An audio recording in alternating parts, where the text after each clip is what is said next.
మన తండ్రి అయిన దేవుని నుండి ప్రభువైన యేసుక్రీస్తు నుండి కృపా సమాధానం కలుగును గాక. ఆమేన్.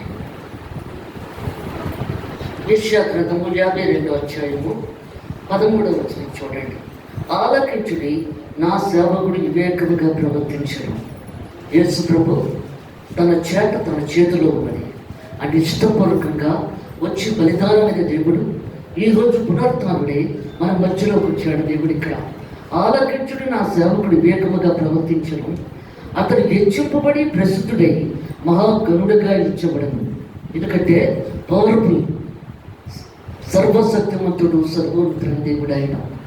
తన ప్రాణాన్ని రక్తాన్ని ఇచ్చి సృష్టికే యాజకుడు అయ్యాడు. ఆయన సేవకుడు పూర్తి పౌరు చేశాడు తండ్రి. అక్కడ ఈ శత్రువుని పాదపీఠ వచ్చే వరకు నా కుడి పార్శ్వము కూర్చుండము. ప్రార్థన చేశాను. పరిశుద్ధం పరిశుద్ధం పరిశుద్ధం అంతపరుషుల వర్షవా ఇలా వర్తరబడ్డవయ్యా. దేవానికి స్తోత్రం స్తోత్రము రైట. దేవానికి స్తోత్రము తండ్రి. పరిశుద్ధాత్మ దేవి ఎక్కడే సంచరిస్తున్నావు ప్రభా. నీవు ఎక్కడే ఉన్నావు తండ్రి. మాట్లాడుచున్నది నువ్వే కానీ నేను కాదు. నీ దోచమోచరు ప్రతి ఒక్కరిదే జ్ఞానము నీకు అంగీకారముగా ఉండేలా చేయమని ప్రతి బిడ్డతో నువ్వే మాట్లాడాలని త్వరలోష్యము తండ్రి. ఆమేన్. Thank you Jesus. పరిశుద్ధాత్మ దేవ నీకే వందనాలు తండ్రి. ఆమేన్. పరిశుద్ధాత్మ దేవుడు ఏమైనా మాట్లాడుతూ ఉన్నాడంటే, దేవాది దేవుడు, సర్వాధికారుడు, సృష్టికర్త, సర్వోన్నతుడైన దేవుడు అయిన వాక్యమే దేవుడు, దేవుడే వాక్యం. వాక్యం రెండంచులు గల ఖడ్గం, కీళ్ళలోంచి మురుగులోంచి బతికి లాగేస్తుంది. అలాంటి వాక్యము మనం ఎంతవరకు చదువుతున్నాం, ఎంతవరకు ధ్యానిస్తున్నాం, ఎంతవరకు స్తుతిస్తున్నాం, ఎంతవరకు ఆరాధిస్తున్నాం, ఎంతవరకు కన్నీటితో ప్రార్థన చేస్తున్నాం, ఎంతవరకు కన్నీటితో గోజాడుతున్నాం. అందుకే దేవుడు మాట్లాడుతున్నాడు. యేసు ప్రభు ఈ లోకంలోకి వచ్చిన తర్వాత విశ్వాసాన్ని కృపను తీసుకొచ్చాడు. విశ్వాసం లేకుండా దేవునికి ఇష్టడే ఉండుట అసాధ్యము. ఆయన ఉన్నాడని దేవుడు మాట్లాడుచున్నాడు ఇక్కడ. ఎందుకంటే విశ్వాసం లేకపోతే దేవుడిలో జీవించలేదు. అది కృప మనకు దొరకదు. విశ్వాసం ఉంటేనే అది కృప నీకు దొరుకుతుంది. ఆయన మీద నమ్మకం ఉంటేనే నీకు ఆ కృప దొరుకుతుంది. అందుకే దేవుడు మాట్లాడుతున్నాడు అక్కడ. నమ్మకంతో మనం ప్రార్థన చేసిన రోజున ఎలాంటి కార్యంలో దేవుడు జరిగించగలడు. అక్కడ వాక్యము మన పాదములకు దీపమైనది, అది వెలుగై ప్రకాశిస్తుంది. ఆ వెలుగులో మనం ఎంతవరకు నడవగలుగుతున్నాం, ఎంతవరకు జీవించగలుగుతున్నాం. వాక్యం అనే వెలుగులో నడవాలి. ఆది యందు వాక్యం ఉండేను, వాక్యము దేవుని యందు ఉండేను, వాక్యము దేవుడే ఉండేను. అది శరీర ద్వారానే మన మధ్యలో ఉంటాను. ఇద్దరు ముగ్గురు మన దగ్గర నేను ఉంటానని సెలవిచ్చిన దేవుడు ఆయన. ఎంతవరకు ఆయనతో కలిసి మనం జీవిస్తున్నాం, ఎంతవరకు ఆయన కన్నీరు కరుస్తున్నాం, ఎంతవరకు మనం ఏడుస్తున్నాం. అదే మాట అంటున్నాడు దేవుడు ఇక్కడ. ఏమంటున్నాడు ఇక్కడ? ఆలోకించుడి, నా సేవకుడు వివేకముగా ప్రవర్తించను. ఎందుకంటే లూసిఫర్ మాట్లాడింది, నువ్వు పరలోక రాజ్యంలో ఎవరూ రారు, అందరూ నరకానికే వస్తారు. వికటాభ్యాసం చేసి నవ్వుతుంది అక్కడ. అప్పుడు ఆయన దానిగా చూసుకుంటూ నవ్వుకున్నాడు. ఆయన నా ప్రియ కుమారుడు ఈ లోకానికి వస్తాడు, ఆయన బలిదానం అవుతాడు, 3వ దినం సజీవంగా లేస్తాడు. ఆ 3వ దినం కూడా, ఆ 3 రోజులు కూడా భూగర్భంలో సాతాను తలకాయ చదువుకుంటే మరణపు తాళపు గుర్తులు తీసుకొచ్చాడు దేవుడు ఇక్కడ. అందుకే పాతాళంలో 3 రోజులు ఉండవలసి వచ్చింది. మరణం ఆయన్ని బంధించి ఉంచలేదు.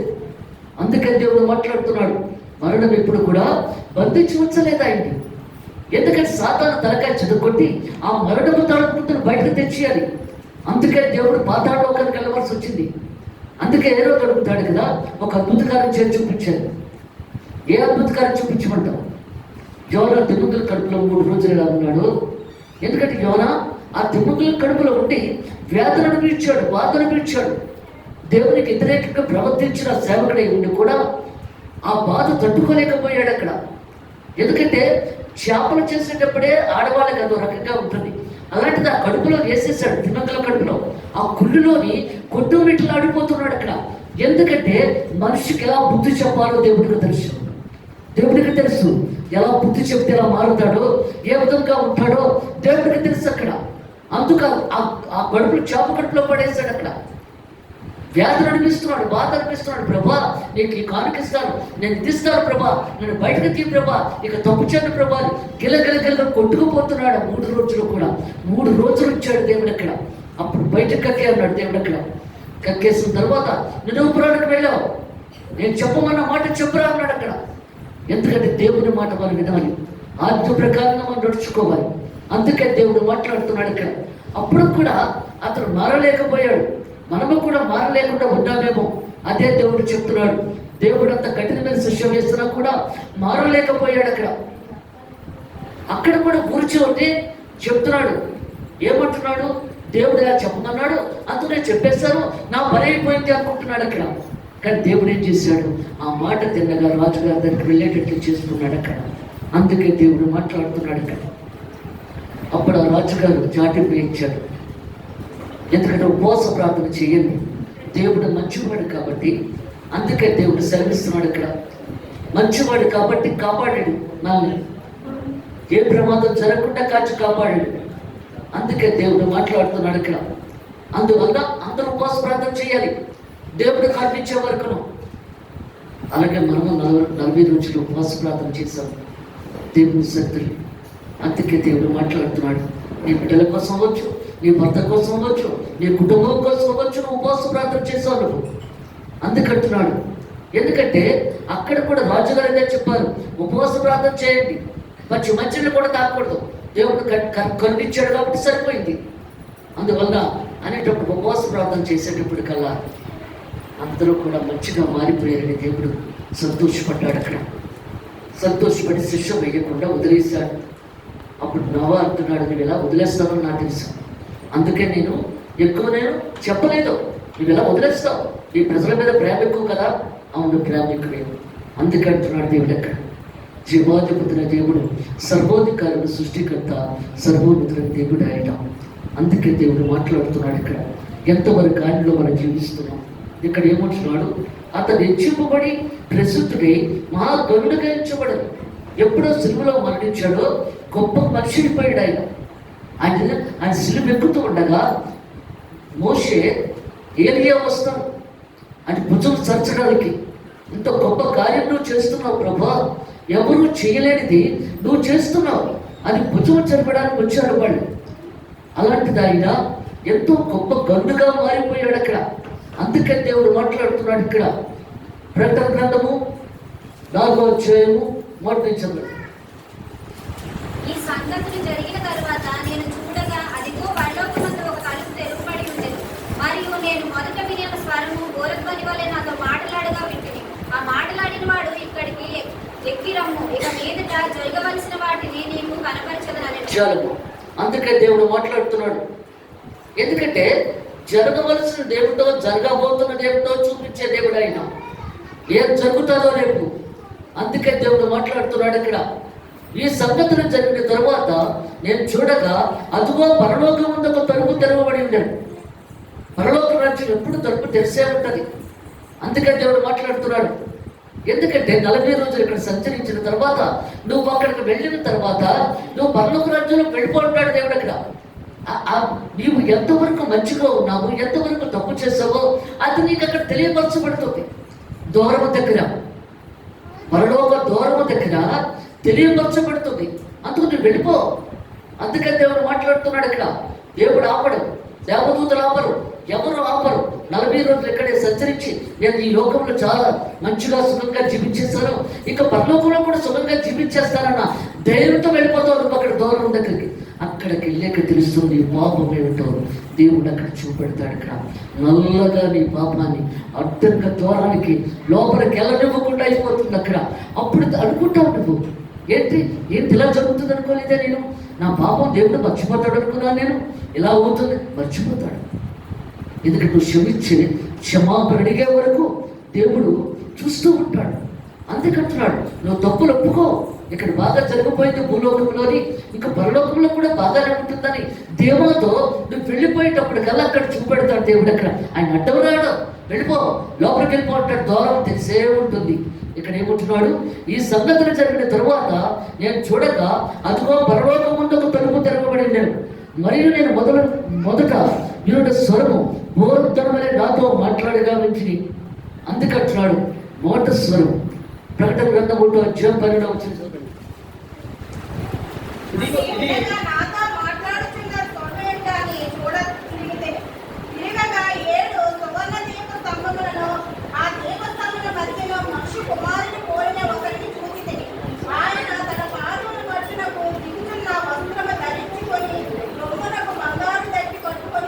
చాలమ్మా.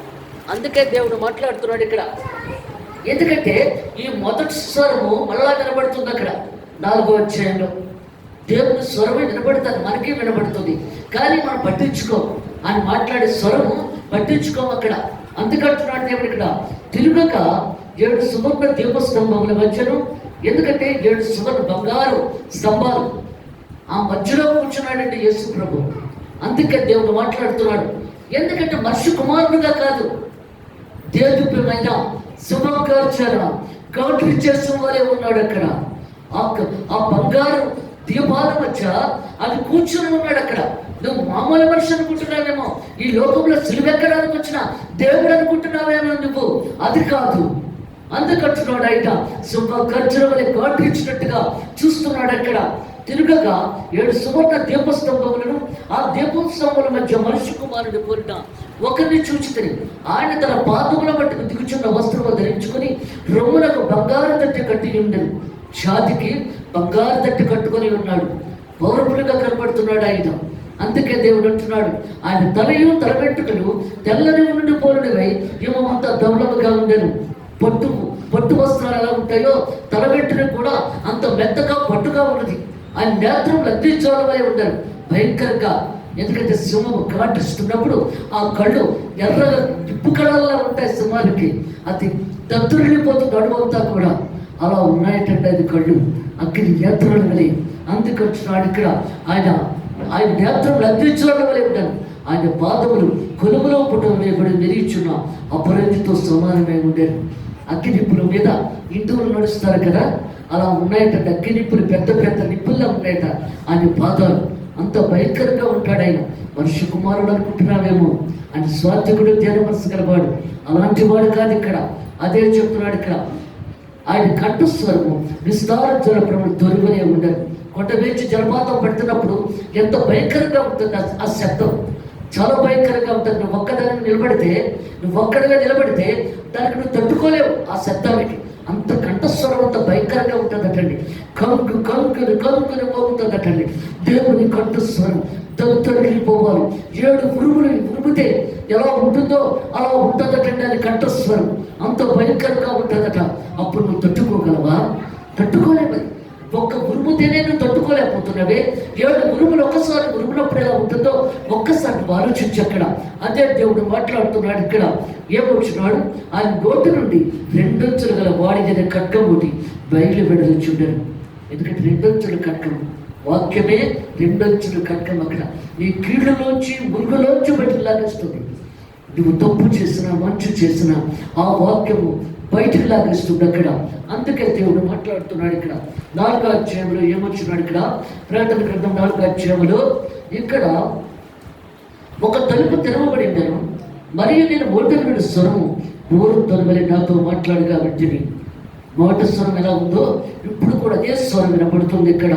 ఆ మాట్లాడిన వాడు ఇక్కడికి ఎక్కరము.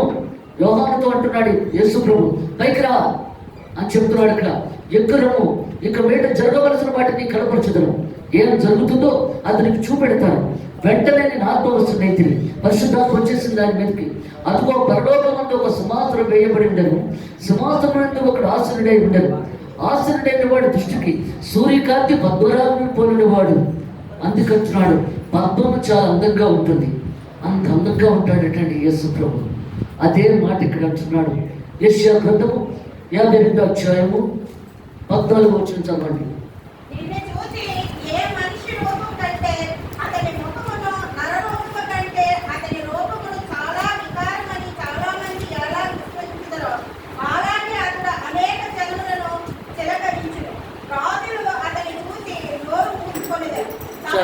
చాలు. ఇక్కడ దేవుడు మాట్లాడుతున్నాడు ఇక్కడ. నిన్ను చూచి ఏ మనుష్య రూపము కంటే అతని ముఖమును, నరరూపము కంటే అతని రూపమును చాలా వికారమని చాలా మంది ఎలా విశ్వనందురు. ఎందుకంటే అంత అందగాడు. ఇక్కడ ప్రకటన గ్రంథంలో దేవుడు అంతం గురించి వర్ణిస్తున్నాడు. పద్మములే ఉంటాడట ఆయన. మరకతము మచ్చలేనివాడు. అందుకంటున్నాడు మచ్చలేని దేవుడు ఆయన.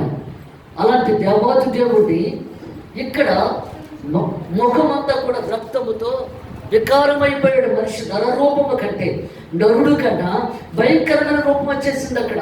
అదే చెప్తున్నాడు యెషయా గ్రంథంలో. ఏమంటున్నాడు? నిన్ను చూచి ఏ మనుష్య రూపము కంటే అతని ముఖమును, నర రూపము కంటే అతని రూపమును చాలా వికారమని చాలా మంది ఎలా విస్మయముందరో. ఎందుకంటే ఆయన అందం అంతా మనకిచ్చి అందహీనుడైపోయాడు ఆయన. అందుకే దేవుడు అంత వికారుడైపోయాడు. అదే చెప్తున్నాడు ఇక్కడ. ఏమంటున్నాడు? అలాగే అతడు అనేక జనములను చిలకరించాడు. అందుకే దేవుడు మాట్లాడుతున్నాడు. ఎందుకంటే బాప్తిసం ఇచ్చినప్పుడు లోదర్స్ చిన్నప్పుడే పుట్టిన బిడ్డకే చిలకరించేసి బాప్తిసం ఇచ్చేస్తారు. కానీ యేసు ప్రభు అలా పుచ్చుకోలేదు. మనకు పాపం అంటే ఏమిటో, మంచి అంటే ఏమిటో తెలియాలి. బాప్తిసం తీసుకునేటప్పుడు ఇది తప్పు, ఇది చెడ్డది, ఇది దీనివల్ల ఎలా ఉంటుంది, దేవుడు ఇలా మారుస్తాడు అని తెలుసుకొని బాప్తిసం పుచ్చుకోవాలి. నీ తప్పులను ఒప్పుకోవాలి అక్కడ బాప్తిసం తీసుకునే ముందు. కానీ చిన్న బిడ్డకి ఏం తెలుస్తుంది? ఏమీ తెలియదు అక్కడ. అప్పుడు ఇచ్చేస్తారు వాళ్ళు బాప్తిసం. అందుకే దేవుడు మాట్లాడుతున్నాడు ఇక్కడ. అదే చెప్తున్నాడు. ఏమంటున్నాడు ఇక్కడ? అలాగే అతడు అనేక జనములను చిలకరించాడు. అందుకే దేవుడు అంటున్నాడు చిలకరింపు బాప్తిసం. దేవుడికి కావలసింది బాప్తిసం ముందు కావాలి. బాప్తిసమే తీసుకోవాలి. ఎలాంటి వాడైనా నువ్వు చర్చకొచ్చేస్తున్నాను, ఇన్ని సంవత్సరాలు చర్చకొచ్చేసాను నేను అని అంటే కాదు, అది మురుకు గుట్లతో సమానం. కానీ నువ్వు బాప్తిసం తీసుకుంటేనే అది పరిపూర్ణమవుతుంది అక్కడ. అందుకంటున్నాడు. లేకపోతే బాప్తిసం తీసుకోకపోతే నువ్వు దేవుడు నమ్ముకున్న పరిపూర్ణత కాదు, పరిశుద్ధత కాదు అది. అందుకంటున్నాడు దేవుడు ఇక్కడ. ఇక్కడ అదే చెప్తున్నాడు చిలకరింపు. సర్వసత్యవంతుడు సర్వోన్నతుడైన దేవుడు ఆయన. రాజులు అతను చూచి నోరు మూసుకుంటారు. ఎందుకంటే రాజులేటి, అధిపతులేటి అందరూ కూడా ప్రభువును చూసి నోరు మూతలు వేసుకోవాలి. ప్రతి ఒక్కరు మారాలి. ప్రతి మోకాలు మొక్కుతుంది, ప్రతి నోరు నా మాటే పలుకుతుందని శ్రమించిన దేవుడు ఆయన. ప్రతి నోరు కూడా పలకాలి, దేవుని స్తుతించాలి, దేవుని ఆరాధించాలి అక్కడ. అందుకే దేవుడు మాట్లాడుతున్నాడు ఇక్కడ. రాజులు అతను చూచి నోరు మూసుకుంటారు, తమకు తెలియజేయబడిన సంగతులు వారు చూచెదరు. ఎందుకంటే దేవుడు ఏమి తెలియపరుస్తున్నాడో అవన్నీ ప్రతి మనిషి చూస్తాడు. ఏమి జరుగుతుందో జరగబోతున్నదో చూస్తాడు. అపోస్తల కార్యము 2:17 చదవండి.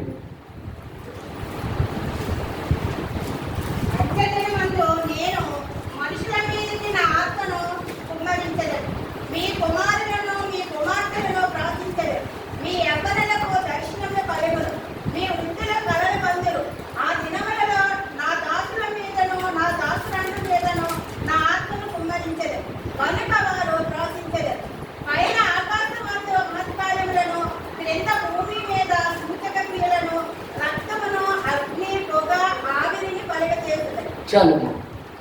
దేవుడు అదే చెప్తున్నాడు. అంచె ధనములందు నేను మనుషులందరి మీద దేవుడు వచ్చేస్తున్నాడు. ఆయన రాకడ కోసం సమీపంగా ఉంది. ఆయన వచ్చేస్తున్నాడు. జరగలేనివన్నీ జరిగిపోతూ ఉన్నాయి. ఆయన వస్తున్నాడు కాబట్టి. ఎందుకంటే చాలా మంది చచ్చిపోతారు దేవుడు వచ్చేటప్పుడు. భయంకరమైన దినాల్లో ఉంటాం మనం అక్కడ. అందుకే మనం సిద్ధపడి ఉండాలి. వాక్యము నెమరు వేసుకోవాలి, దేవుడిని నెమరు వేసుకోవాలి, దేవుడితో కలిసి జీవించడానికి ఇష్టపడాలి అక్కడ. అదే మాట్లాడుతున్నాడు ఇక్కడ. ఎంతమందికి పరిశుద్ధాత్మ ఉన్నది, ఎంతమందికి లేదు. అందుకే దేవుడు చెప్తున్నాడు ఇక్కడ. ఎందుకంటే తప్పు చేసి పాపం చేసిన దగ్గరికి దేవుడు రాడు. అందుకే దేవుడు మాట్లాడుతున్నాడు. నటించకూడదు. ఎక్కడ నటిస్తాం మనం? అందుకంటున్నాడు దేవుడు ఇక్కడ. ఎందుకంటే దేవాది దేవునికి పరిపూర్ణంగా కావాలి, కానీ అవసరము కాకుండా ఉండకూడదు. దేవుడి దగ్గర మనం అబద్ధం ఆడకూడదు, మోసం చేయకూడదు. ఆయన దగ్గర అది ఇష్టం లేనిది దేవుడికి అక్కడ. అందుకంటున్నాడు నువ్వు మంచిదానం అని అనుకోవడానికి, పరిశుద్ధాత్మ మంచిదని అనడానికి విలాసమా అంత వర్షమా నేను మంచివాడిని, నేను మంచిదాన్ని అని అనిపించుకోవడానికి పరిశుద్ధాత్మ రావాల్సిన అవసరం లేదు ఇక్కడ. అందుకే అంటున్నాడు నువ్వు పైకి ఇక్కడ అనుకున్నా తర్వాత చూపించేస్తాడు దేవుడు అక్కడ. ఏమున్నదో ఏమో జరుగుతున్నదో అంతా చూపించేస్తాడు. అది హృదయాంతరంగా చూసే దేవుడు, హృదయాన్ని పరిశీలించే దేవుడు. నీ హృదయంలో సంగతి నాకు తెలియకపోవచ్చు, నా హృదయంలో సంగతి నీకు తెలియకపోవచ్చు, పైన భగవంతునికి అంతా తెలుసు. అదే దేవుడు చెప్తున్నాడు. అంచె దినములందు నేను మనుషులందరి మీద రాత్రులు వచ్చేదను, నీ కుమారులు మీ కుమార్తెలు ప్రవచించెదరు. నీ బిడ్డలకి ప్రవచించేస్తారు. అందుకంటున్నాడు మీ యవ్వనులకు దర్శనములు కలుగును, నీ వృద్ధులు కరడముందురు. ఆ దినములలో నా దాసుల మీద, నా దాసునాట్ల మీద రాత్రులు కుమార్చెదరు కనుక వారు ప్రవచించెదరు. ప్రతి సేవకుడు కూడా ప్రవచిస్తాడు అక్కడ. అందుకంటున్నాడు, పైన ఆకాశమును మహత్కార్యములను, కింద భూమి యందు సూచక్రియలు, రక్తము అగ్ని పొగ అవన్నీ కొరకు చేశారు. రక్తంతో రక్తంతో మిడతల మీద వడగంట్లు పడతాయి. భూమి 3 వంతులు నాశనం అయిపోతుంది ఆ వడగంట్లు పడినప్పుడు. రక్తంతో మిళితమైన వడగంట్లు ఆకాశం నుంచి పడతాయటండి. అందుకంటున్నాడు, ఒక కొండ అంతా కూడా అగ్నితో ఉన్న కొండ సముద్రంలో పడిపోయినప్పుడు ఆ చేపలన్నీ చచ్చిపోయి వాసన వచ్చి మనుషులు చాలామంది చచ్చిపోతారు జబ్బులతో. అందుకే దేవుడు మాట్లాడుతున్నాడు ఇక్కడ, అంత్యకాలంలో ప్రభు వచ్చేసే సమయంలో ప్రతి ఒక్కరు సిద్ధపడాలి అక్కడ. అందుకే దేవుడు మాట్లాడుతున్నాడు ఇక్కడ. సూర్యుడు ఎందుకంటే చీకటి అయిపోతాడు, చంద్రుడు రక్తం ముద్దగా మారిపోతాడు దేవుడు వచ్చేటప్పుడు. అందుకే దేవుడు మాట్లాడుతున్నాడు ఇక్కడ. పత్రిక చదవండి.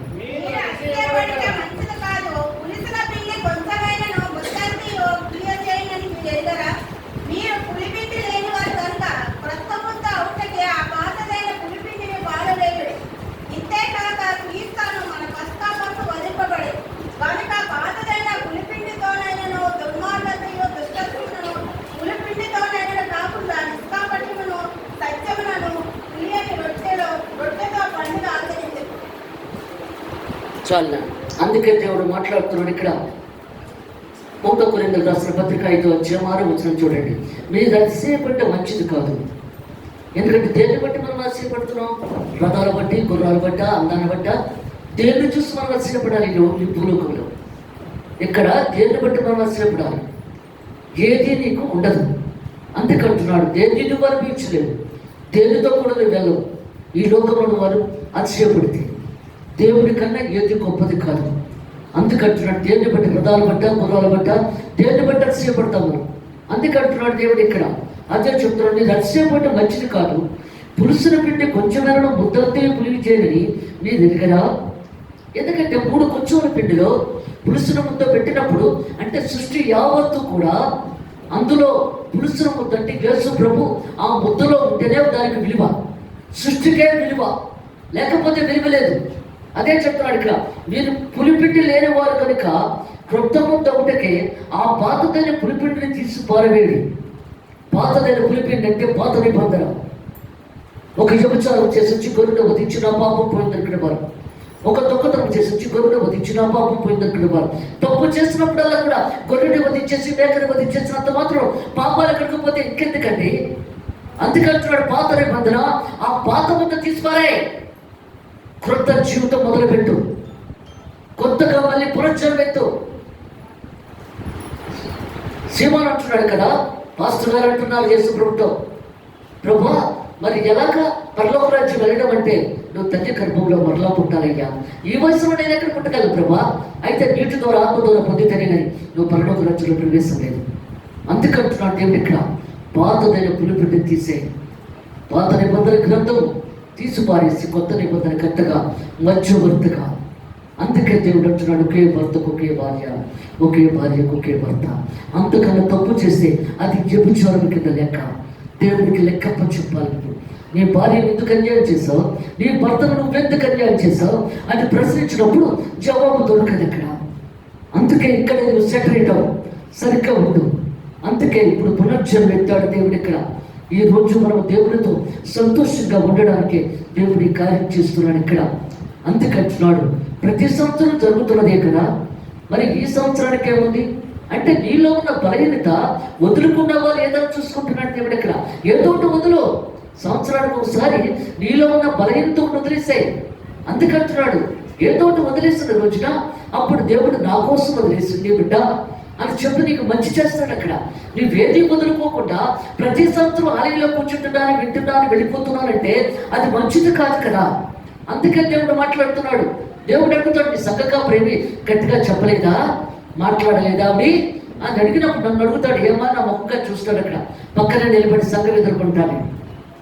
లేదు ప్రభా నేను చెప్పానంటే నువ్వు చెప్పడం కాదు, సంఘం చెప్పాలి. నువ్వు చెప్పేవాలేదు అందవర్షవ. అందుకే దేవుడు మాట్లాడుతున్నాడు ఇక్కడ. అదే చెప్తున్నాడు, ఏమొచ్చినాడు, కొత్త ముద్ద ఒకటికి మీరు పులిపిండి లేనివారు కనుక. ఎందుకంటే పుల్లని ముద్ద మొత్తం నీ చేతిలో లేదు. అందుకంటున్నాడు, నువ్వు తప్పులు చేసొచ్చి ఒక గొర్రెను వదిలించేశాను, మేకను వదిలించేశాను, నా పాపం పోయిందనుకుంటే ఇంకా అక్కడే యేసుప్రభు సిలువ ఎక్కవలసిన పని లేదు అక్కడ. అందుకంటున్నాడు, ఎందుకంటే మన పాపాలు మనం ఒప్పుకున్న రోజున దేవుని దగ్గర పశ్చాత్తాపడిన రోజునే అప్పుడు నీ పాపాలు కట్టబడతాయి, కానీ ఇలా ఉదించినంత మాత్రంలో అవ్వదు అక్కడ. అందుకంటున్నాడు, క్యాథలిక్స్ చర్చిలో పాస్టర్ గారికి చెవులో చెప్తారు చేసిన పాపాలు అవి పోయినట్ట. మాస్టర్ గారికి కూడా బాధ అయిపోతుంది. ఆయనకి అయ్యి బాబు ఎలాంటి నేను పాపాన్ని తట్టుకోలేకపోతున్నాను అనుకుంటాడు. ఆయన దేవుడి కాదు కదా, మనిషి ఆయన కూడా మనిషే. ఎందుకంటే నేను కూడా ఒక రోజు అలాగే జరిగింది. నాకు ఒక యవనస్తుడు చచ్చిపోతున్నాడు. ఆయన చచ్చిపోతున్నప్పుడు నేను వెళ్ళాను ప్రార్థన చేయడానికి.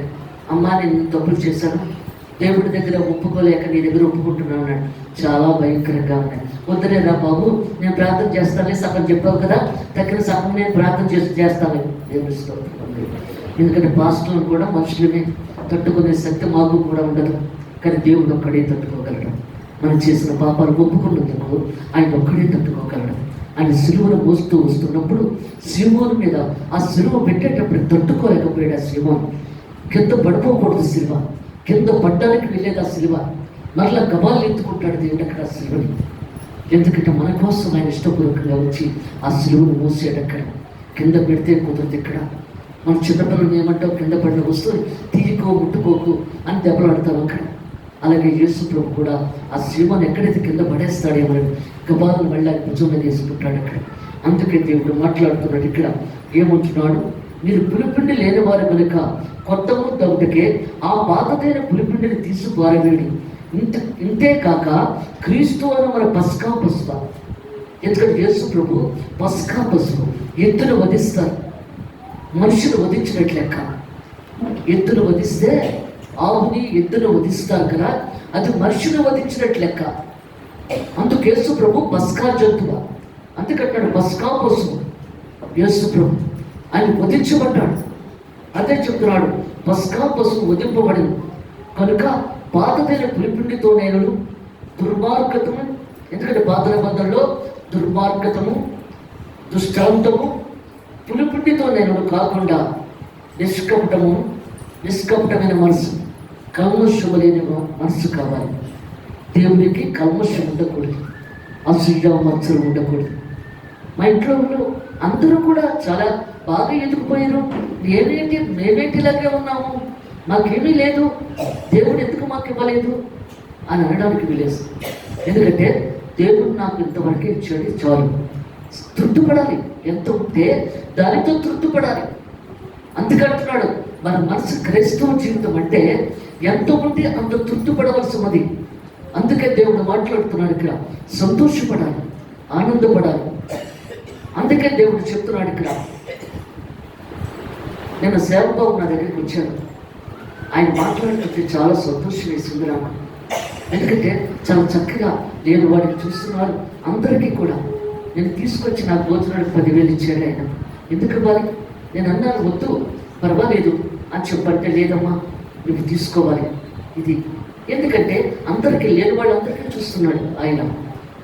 మాటల్లో కూడా చాలా చక్కగా మాట్లాడుతున్నాడు. అప్పుడు అన్నాను, ఒక దినం నువ్వు సేవకుడు అవుతావురా, నువ్వు మంచిగా అవుతావు అని చెప్పి. ఎందుకంటే ఆ ప్రేమ ఉండాలి, ఆ మాటలలో మాధుర్యం ఉండాలి, నవ్వుతూ ఉండాలి. ఎప్పుడు నవ్వుతూ ఉంటాడు, ఎప్పుడు కూడా ఎవరైనా ఏమనుకుంటారని కూడా ఫీలింగ్ ఉండదు అక్కడ. ఎందుకంటే అలాగే ఉండాలి, నవ్వుతూ ఉండాలి. క్రైస్తవ జీవితం ఎప్పుడు కూడా నవ్వుతూ ఉండాలి. దేనితోనైనా మనం తృప్తిపడాలి. అది దేవుడు చెప్పింది. దేవుడు మనకి ఎంత ఇచ్చాడో దానితో మనం తృప్తి చెందాలి. కానీ మా ఇంట్లో వాడికి, మా తోటి వాళ్ళకి ఎలా ఉంది, మా అన్నదమ్ములకి ఎలా ఉంది, మా అక్క చెల్లెలకి ఎక్కువ ఉంది, నాకే ఏమీ లేదు. ఎందుకుండదు? దేవుడు మీకు తృప్తిగా ఇస్తున్నాడు. బట్టలు కట్టుకోవడానికి బట్టలు ఇస్తున్నాడు, తినడానికి తిండిస్తున్నాడు, బిడ్డలను చదివిస్తున్నాడు. ఇవన్నీ సరిపోవా? ఇంకేం కావాలి మనకి? అందుకే దేవుడు మాట్లాడుతున్నాడు ఇక్కడ పువ్వుల కోసం. మల్లెపూలు చూసారు ఎంత చక్కగా ఉన్నాయో. ఎవరిచ్చారు? నాగలక్ష్మి గారు, ట్వింకిల్, జోస్ ముగ్గురు ఇచ్చారు ఈ మల్లెపూలు. వారి కుటుంబాలు దేవుడు దీవించు కాక. వాళ్ళు వెళ్ళవలసిన పని లేదు, వీళ్ళు ఇవ్వవలసిన పని లేదు. ఎందుకంటే దేవుని మీద ప్రేమతో ఇచ్చారు అక్కడ. అందుకే దేవుడు మాట్లాడుతున్నాడు ఇక్కడ. ఎందుకంటే ప్రేమ కావాలి. అదే చెప్తున్నాడు ఇక్కడ. ఏమంటున్నాడు ఇక్కడ? ఇంతే కాక క్రీస్తుని మన పస్కా కోసం ఉదింపబడింది కనుక పాతదైన పులిపిండితోనైనను దుర్మార్గత దుష్టాంతం, ఎందుకంటే దుర్మార్గము దుష్టాంతం పాత పిండి తీసే, ఆ పాత పిండి తీసి కొత్తగా జరిగించు, కొత్తగా. అందుకే దేవుడు మాట్లాడుతున్నాడు, పులిపిండితోనే కాకుండా నిష్కపటమును సత్యమని పులిపిండి రొట్టెతో పండగ ఆచరిద్దాం. 40 రోజులు కూడా పెద్దవాళ్ళు వస్తారు, కానీ చిన్నపిల్లలు రావాల్సిన పర్లేదు. 40 రోజులు వచ్చారు. నాయుడు గారి పాప, మన శ్యామ గారి పాప.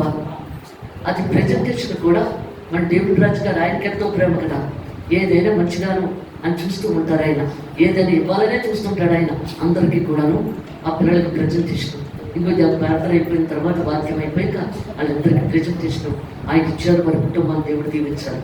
అందుకే అంటున్నాడు, ఎందుకంటే ఇతరులు మనం మంచిగా ఏ విధంగా చేస్తున్నాం, ఎలా చేస్తున్నాం అని మనం చూసుకోవాలి అక్కడ. అందుకని దేవుడు మాట్లాడుతున్నాడు ఇక్కడ, అదే చెప్తున్నాడు ఇక్కడ. అమ్మ సువార్త చెప్పండి.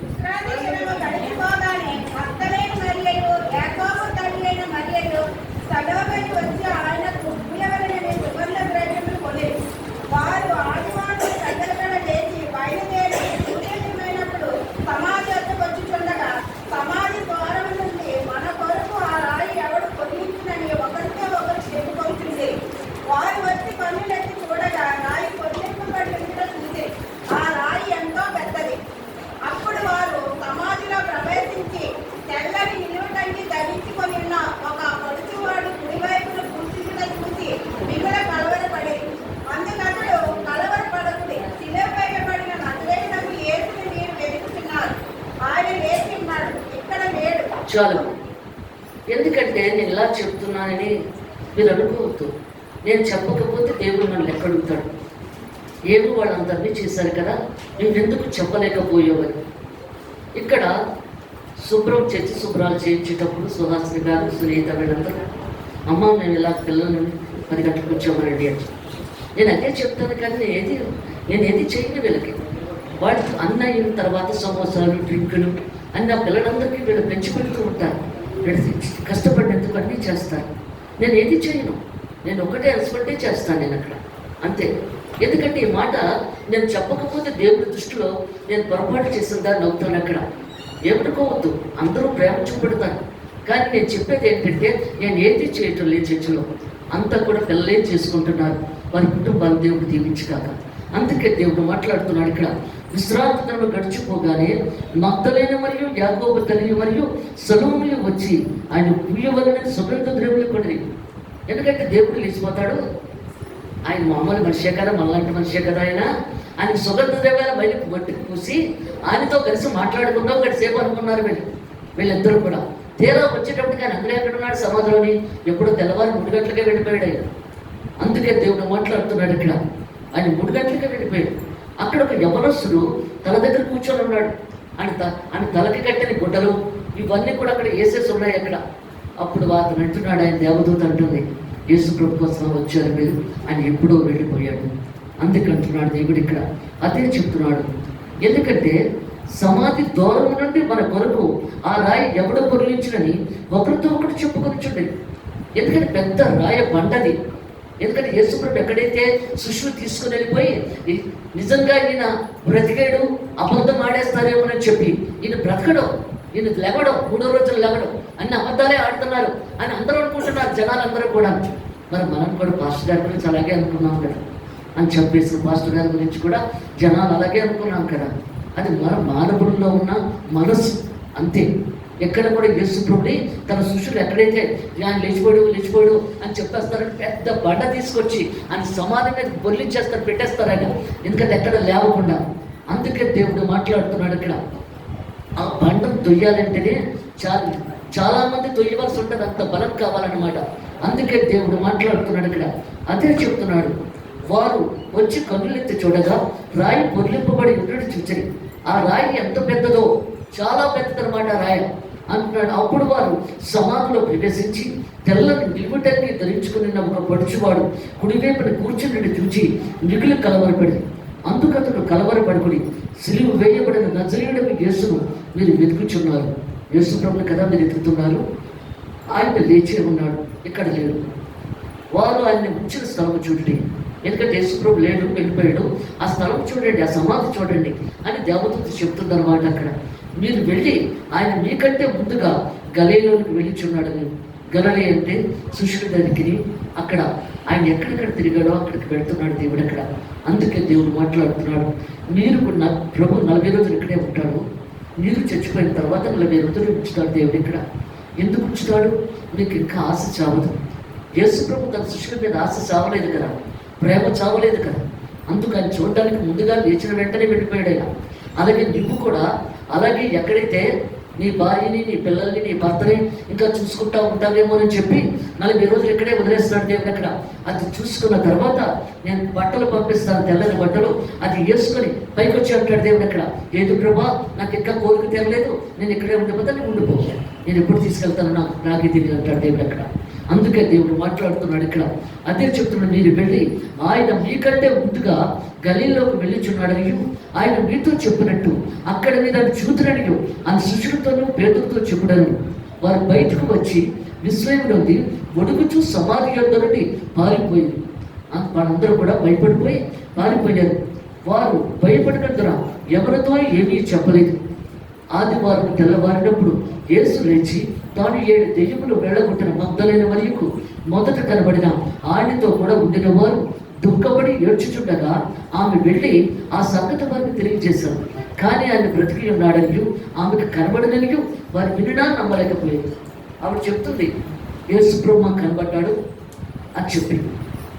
ఎందుకంటే ప్రజలందరూ కూడా ప్రభు సిలువెక్కించాడు చూశారు, ఆయన లేచాడు అనేది నమ్మలేకపోతున్నారు. అక్కడ 3వ దినం దాకా ఉండిపోయారు. ప్రభు 3 రోజులు లేచాడు అని చెప్పేటప్పటికల్లా ఈ లోపున వాళ్ళు 3వ రోజున ప్రభు ఇంకా తెలియలేదు. అక్కడ వాళ్ళందరూ వెళ్ళిపోతున్నారు, ఎవరు పల్లెటూరులకు వెళ్ళిపోతున్నారు ఎవరి కాదు.